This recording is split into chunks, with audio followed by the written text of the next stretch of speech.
संस्था चालू झाली तेव्हापासून आम्ही आहे सभासद. होय, आमच्या घरातले सगळेच आहेत. होय, आता 20 वर्ष झाली बंद पडल्यासारखं ऐकायला मिळतंय. मग आम्हाला काय माहिती नाही त्याच्यात आता कोण आहेत.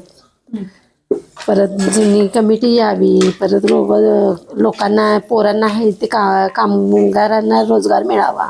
संस्था आता ती चालवायला दिल्यापासून कोण आत्ताची कमिटी कोण आहे आम्हाला काय माहिती नाही. आणि आमच्या इंजनामधली 30-40 जण लोक होती कामाला, मुलं ते आता चालवायला दिल्यापासून ती अशीच घरात आहेत, फिरते तिकडं तिकडं. कोण सेंटरिंगला जाते, कोण ऊस तोडणीला जाते.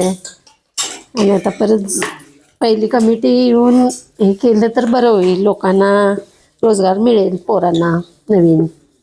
महिन्याला अंडी मिळायची, 2 कोंबड्या मिळायच्या, ते घरात वापरायचे अंडी वगैरे, कोंबड्या सगळंच. आता काय नाहीच आहे, 20 वर्ष झाली.